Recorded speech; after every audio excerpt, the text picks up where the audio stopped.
O tema que eu coloquei, anunciei na internet, era frustrados com Deus, né? Pessoas que acabam se frustrando com Deus.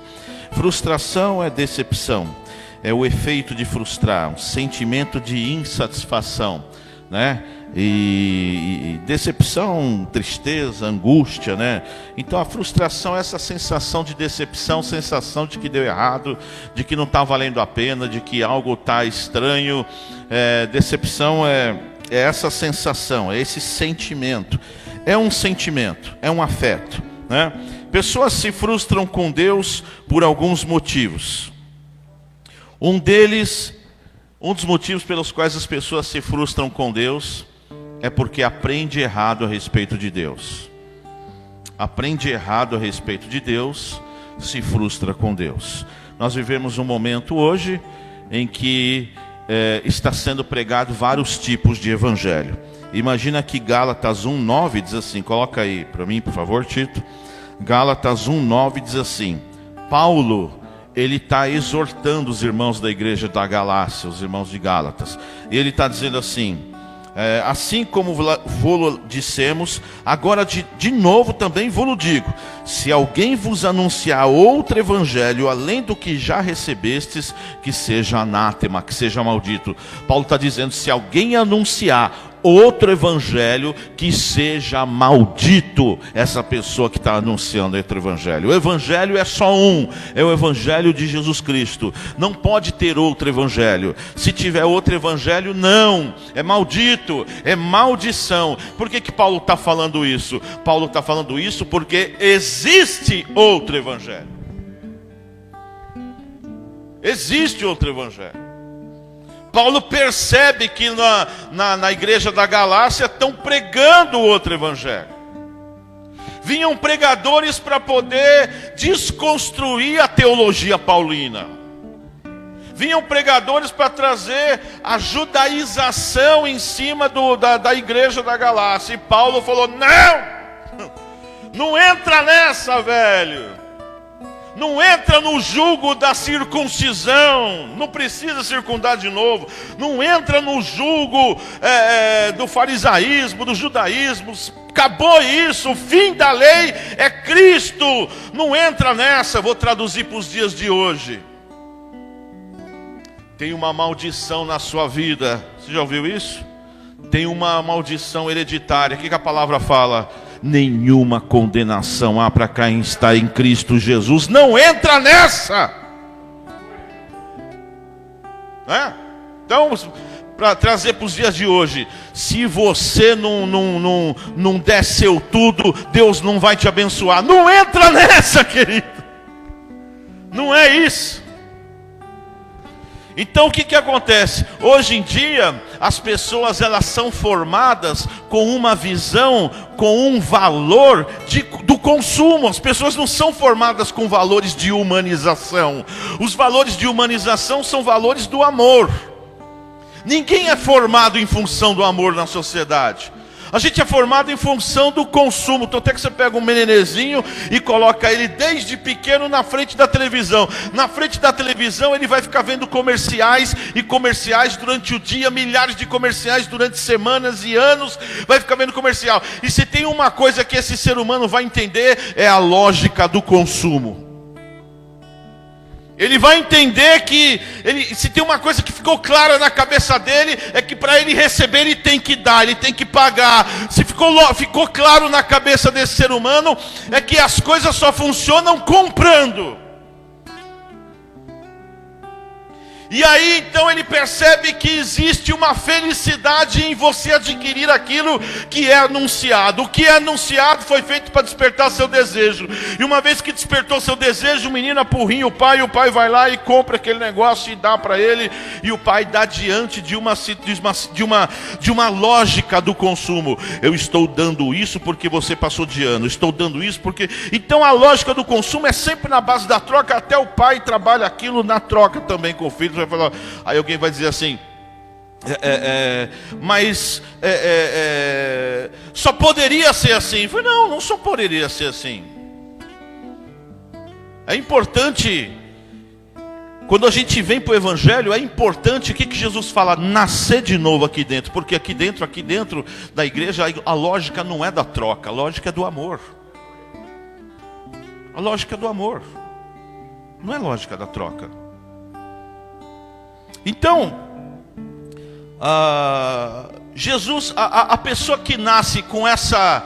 A pessoa que tem, o senso comum, os nossos vizinhos que tem essa formação no consumo, quando eles vão ler a palavra de Deus, eles vão aplicar o entendimento e o valor deles na palavra de Deus. E eles vão então interpretar a palavra de Deus a partir do consumo. E o que isso vai gerar? Vai gerar um outro tipo de evangelho, o evangelho do consumo, e não o evangelho da graça.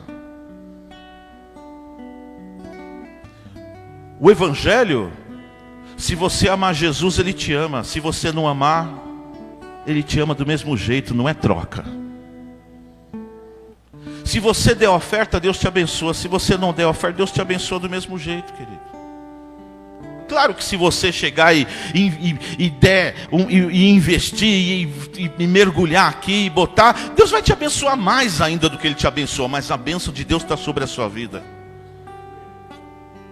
Tanto é que você tem saúde, você respira, seu rim, seu intestino, está tudo funcionando, você tem vida. Isso é bênção de Deus. Você já está debaixo da bênção de Deus. Efésios 1:3 diz assim: bendito Deus e Pai de nosso Senhor Jesus Cristo, que nos abençoou com todas as bênçãos espirituais nas regiões celestiais. Paulo está dizendo, vocês já estão abençoados. Você só não está melhor porque você não sabe lidar com a vida nem com Deus. Mas você já está abençoado. O amor de Deus é tanto e Ele abençoa as pessoas, tanto é que Ele abençoa o ímpio, Ele abençoa o ateu. Mas o ateu não tem compromisso com Ele. Então aqui dentro, você se propôs a ter compromisso com Deus? Você se propôs a ter a sua vida sob a direção de Deus? Deus diz assim, filho, eu quero te abençoar ainda mais. Participa do meu corpo. Quando você vai trazer sua oferta, a motivação não pode ser simplesmente o retorno que você vai receber. A motivação tem que ser, em primeiro lugar, o amor e a fé. Quando a motivação é simplesmente o retorno, você não está investindo no reino, você está investindo em você mesmo. E se você quer investir em você mesmo, faça uma faculdade. Se você investir no reino, você vai receber reino. E quando você recebe reino, o Pai é nosso. E o pão? O pão que Deus dá para mim te alcança. Aí, o pastor Rony trouxe um monte de pão para mim. Vai te alcançar. Vai te alcançar. O que o pastor César quer que você aprenda é fazer lavouras no céu. Faça lavouras no céu. Você terá grandes colheitas no reino de Deus. Então o evangelho do consumo que é pregado hoje é um outro evangelho. Não é o evangelho do reino. O evangelho de Jesus nos ensina a perder, por exemplo. Você vai numa igreja, você vai ouvir que você vai aprender a perder? O que o pastor Rony acabou de falar aqui? Você vai aprender que você tem que se humilhar na presença de Deus. O que é se humilhar? É diminuir o seu ego? É diminuir o seu eu? É diminuir suas vontades? Por que tem que diminuir suas vontades? Porque aqui dentro só tem espaço para uma vontade. A de Deus. Não tem espaço para a nossa vontade. Então se humilhar é se aniquilar na presença de Deus. Então Jesus ele fala assim, eu não quero sacrifício da parte de vocês. Oséias 6:6, olha que loucura isso. Igrejas estão pregando sacrifício. O Jesus a que eu sirvo, ele diz assim, eu não quero sacrifício. Porque eu quero a misericórdia e não sacrifício. Olha o que Jesus quer. O conhecimento de Deus mais do que os holocaustos. Eu quero que vocês entendam a minha mente mais do que sacrifício. Eu não quero sacrifício. Mas se você for na igreja do consumo, vão falar para você sacrificar. Porque a lógica é do consumo, é da troca. Não tem troca aqui, velho. Você vai sacrificar o quê? Ah, eu vou sacrificar o meu dinheiro. Quem disse que o teu dinheiro é seu? A Bíblia fala que Ele te deu a inteligência, Ele te deu a vida, Ele te deu a força, Ele te deu tudo. Ele te dá o pão de cada dia. Como é que você vai falar que eu dou a minha vida? A sua vida não é sua.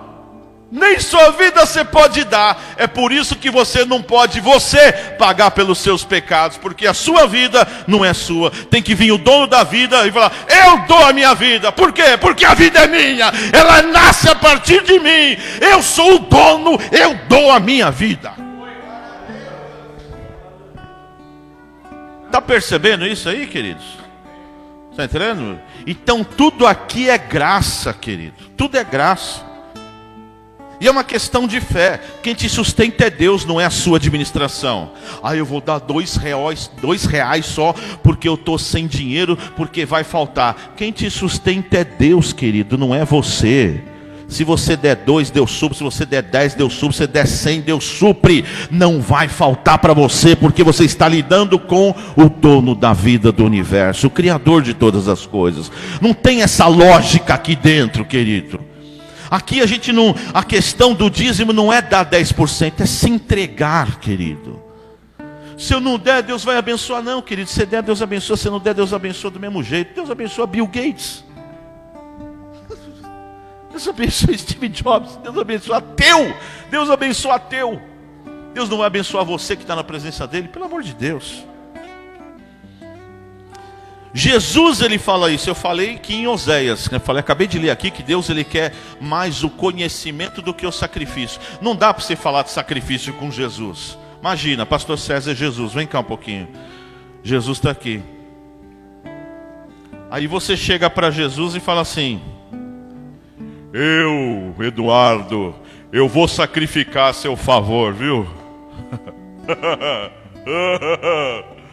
Eu vou sacrificar. Eu vou fazer um sacrifício para você. Jesus fala assim: você vai fazer o quê? Vai fazer o quê, velho? Você vai sacrificar o quê? Vou sacrificar meu dinheiro. Jesus fala: fui eu que te dei. A minha vida, fui eu que te dei. Vai sacrificar o quê, filho? Você não tem nada para sacrificar. Você só pode sacrificar o que é seu. Você não tem nada. Você tem que cair de joelho e agradecer, porque eu que estou sustentando. É outra história. Obrigado, pastor César. Sabe o que é? Aí Jesus vem falar: sabe o que é sacrifício? Isso é sacrifício. É Deus. É Deus abrir mão de ser Deus. Imagina, velho. Deus abre mão de ser Deus, entra nessa terra como uma formiguinha, a mesma coisa que você abrir mão de ser homem para entrar no formigueiro, para salvar formigueiro. O que você faz com o formigueiro? Taca óleo quente nessa porcaria, chuta essa meleca, vou querer saber de formiga. Mas a postura de Jesus é: eu amo formigas. Vou me transformar em formiga e vou entrar lá dentro e vou morrer por essas porcarias aí, porque eu amo elas. Jesus fala em Mateus 9,13: ide, porém, aprendei o que significa misericórdia quero e não sacrifício. Provérbios 10:22, coloca aí: a bênção do Senhor é que enriquece e não traz consigo dores. Você não tem que se matar para poder receber a bênção de Deus. O que você tem que fazer é aprender. Pessoas se frustram com Deus porque aprendem errado. Pessoas se frustram com Deus porque estão debaixo de um jugo da religião, fazendo campanhas absurdas, andando de joelho, levando cruz nas costas, dando recursos que nem são delas. Pessoas fazem empréstimo para dar recurso, se arrebenta. Outros dão tudo, fica sem comer. Deus não respondeu. Outros vendem imóveis e dão. Deus não respondeu. Você está fazendo tudo errado. Não tem que ter sacrifício, não tem que trazer dor, não tem que nada. Deus, ele quer atingir, que nem o que ele falou para o jovem rico: o que eu faço para herdar a vida eterna? Jesus falou: vende tudo que você tem e dá para os pobres. Jesus queria que ele vendesse tudo que aquele jovem tem? Não necessariamente. Jesus queria mostrar onde é que estava o coração daquele jovem. Uma correção de rota. Você quer andar comigo? Então vende tudo que você tem. Não necessariamente a necessidade de vender tudo. Os irmãos aqui não venderam tudo para andar com Jesus. Muitas pessoas que andaram com Jesus, milhares, não venderam tudo. Por que Jesus mandou aquele vender tudo? Jesus está dizendo para aquele jovem: olha onde está seu coração. Olha onde está seu coração. Para com isso, mano. Acorda para a vida primeiro. Você quer dar uma de santo? Você adora mamon. Baixa a bola, velho. Pessoas se frustram com Deus porque aprenderam errado a respeito de Deus. Aprenderam o evangelho do consumo. Pessoas se frustram com Deus porque não entenderam o evangelho. Tem pessoas aqui, pessoas assistindo a gente, que não entendeu o evangelho. Que acha que o evangelho é uma questão única e exclusivamente de fé. Só precisa crer, não precisa entender nada. Pois Jesus, ele fala na palavra dele, através do apóstolo Paulo, que há necessidade de entender. Romanos 12:2, transformai-vos pela renovação do vosso entendimento, a fim de que experimenteis qual seja a boa, agradável e perfeita vontade de Deus. Deus tem uma vontade para a sua vida que é boa, perfeita e agradável. A vontade é dele, não é nossa. Mas para você viver a vontade dele, você tem que ser transformado. Transformado pelo quê? Pelo poder de Deus? Não. Não é pelo poder de Deus. Transformado pela fé? Não, não é questão de fé. Transformado pelo quê? Pelo entendimento. Um exemplo simples. Quem entende a matéria passa de ano. Quem não entende, repete. Tem gente que está há 30 anos na mesma série dentro da igreja. Não passa de ano, não evolui, não cresce. Não está entendendo que na hora da prova você tem que mudar a postura. Na hora da prova, para tirar 10. Se você não muda a postura na hora da prova, você fica com a mesma nota no mesmo lugar, você não sai do lugar. Se não tirar azul, querido, não passa de ano. Efésios, não entendeu o evangelho. Efésios 4:13. Até que todos chegamos à unidade da fé, ao conhecimento do Filho de Deus, ao homem perfeito. Jesus, ele fala assim: vocês têm que chegar ao conhecimento do Filho de Deus, a estatura de homem perfeito, tem que chegar. E ele fala assim no 14: para que não sejais, coloca no 14, no próximo para mim, Tito, por favor. Por que Jesus quer que você adquira conhecimento? Para que não seja mais menino inconstante, levado em roda por todo o vento de doutrina. Não é para ser criança espiritual aqui dentro, ser inconsequente, ser... Ai, hoje eu vou, eu não vou mais, estou sentindo de ir, não estou sentindo de ir. Quem é movido pelo sentimento, pelo que sente por impulso, é criança, querido. Criança sente de enfiar o dedo na tomada. Acho que eu vou enfiar o dedo na tomada. Isso é coisa de gente. Isso é coisa de quem tem senso. Criança sente de, sei lá, é algo absurdo, não vou nem falar. Tem um amigo meu que comia cocô, né? A areia, o gato ia lá cagar, pegar um negocinho e enfiar na boca. Entendeu? Então criança é isso, sente coisas. Você não é movido pelo que sente, você é movido por um entendimento. Por isso que Deus está falando de entendimento. Pessoas se frustram com Deus porque vive, tem uma relação com Ele de afeto. A nossa relação com Deus não é uma relação de afeto, é uma relação de entendimento, de compromisso. É uma relação, como é que é a relação que você tem com o seu patrão? Não é uma relação de compromisso, de entendimento? Se você sentir, você vai trabalhar. Se você não sentir nada, você vai trabalhar do mesmo jeito. E se você sentir ódio, você vai trabalhar com ódio do mesmo jeito. Porque você tem compromisso. Você não tem afeto envolvido na relação. Você tem uma lógica ali de relacionamento. Você tem um entendimento. E se você estiver trabalhando com ódio, você percebe que você tem que se corrigir e falar: eu estou errado, eu não posso estar trabalhando com ódio, porque Deus preparou esse emprego, eu tenho que estar bem aqui. Então se vira nos 30, muda o teu sentimento e vai trabalhar. É o que Deus pede para Josué. Josué, eu quero esforço e ânimo. Se vira, velho. Pessoas se frustram com Deus então porque aprende errado a respeito de Deus. Pessoas se frustram com Deus porque não entende o evangelho. E pessoas se frustram com Deus porque estão num processo com Deus. Existem pessoas que entenderam o evangelho, que têm fé, mas mesmo assim estão frustrados. Por quê? Porque estão no meio de um processo e não aceitam o processo. João 11:3, coloca aí para mim. João 11:3. Mandaram-lhe, pois, suas irmãs dizer: Senhor, eis que está enfermo aquele que tu amas. As irmãs de Lázaro mandaram avisar Jesus: aquele que você ama está enfermo. Coloca no 11:21. Aí Jesus fala: ok. Jesus fica mais 2 dias no lugar ainda. Aí ele fala: vamos lá ver Lázaro. Lázaro dorme. Quando ele chega lá, Lázaro tinha morrido já fazia 4 dias. A Marta diz assim: Senhor, se tu estivesse aqui, meu irmão não teria morrido. Está frustrada com Deus. Frustrada. Jesus, que papelão é esse? O senhor disse que ama ele? O senhor disse que não sei o quê? E aí? Morreu. E Jesus, ele fala assim: não te hei dito que se creres verás a glória de Deus? Números 11, 5 e 6. Coloca para mim. Não preciso nem concluir a história de Lázaro, porque Números. O pessoal saiu do Egito, estão atravessando o deserto, estão no meio de um processo. Olha o que o povo de Israel fala: lembramo-nos dos peixes no Egito, comíamos de graça, e dos pepinos e dos melões e dos alhos, e das cebolas e dos alhos. O pessoal está lembrando do Egito, eles estão no meio do processo.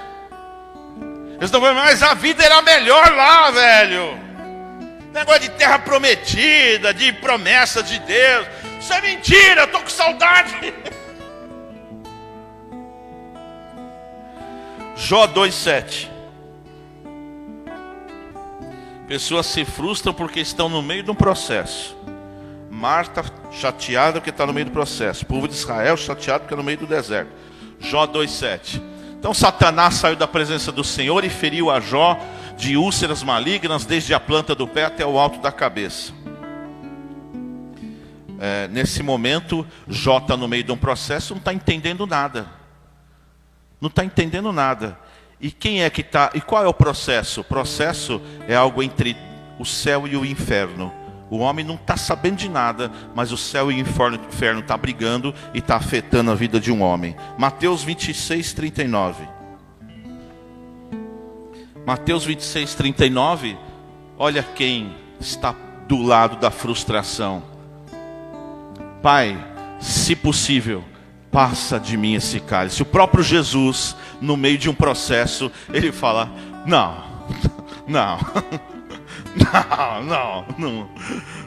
não é possível, cara. O próprio Jesus fala: Deus, não, é isso mesmo, passa de mim, eu não quero. Pesado, hein? Pesado, hein? E Deus fala: filha, é com você. É com você, pastor César. É com você, Márcio. É com você, pastor Juan. Eu sei que é pesado, mas eu estou preparando vocês. Estou preparando você, Márcio, Ana, Alessandro. Estou preparando, viu, Paulo? É com você mesmo, irmão Nilson, irmão Roberto, né? Irmão Fran, irmão Marcelo. Estou chamando o Marcelo de pastor já, recebem. É com você mesmo, viu? Com você, irmã.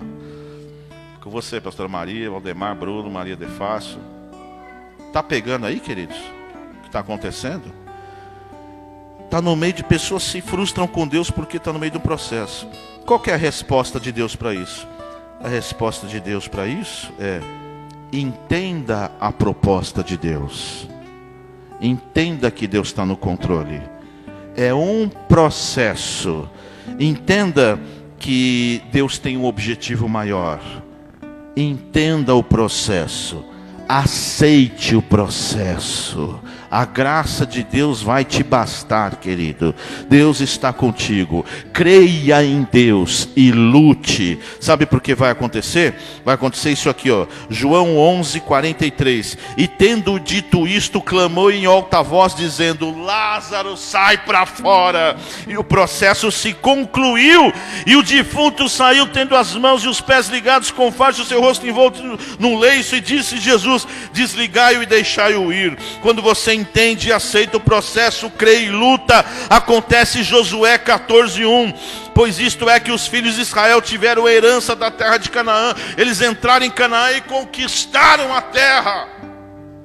Quando você entende e aceita o processo, você vive Jó 42:10. E o Senhor virou o cativeiro de Jó quando ele orava pelos seus amigos, e acrescentou em dobro tudo quanto antes já possuía. Quando você aceita o processo, olha o que aconteceu com Cristo. Você ressuscita em Cristo, vive eternamente com Ele. Lucas 24:6. Lucas 24:6 diz assim: Ele não está aqui, mas ressuscitou. Frustração é algo normal, viu, queridos? Nós nos frustramos ao longo da vida. Mas use isso. Perceba esse momento para você fortalecer sua fé. Olhe para a cruz. Faça igual o pastor Rony. Diminua no momento da frustração. Não queira assumir controle.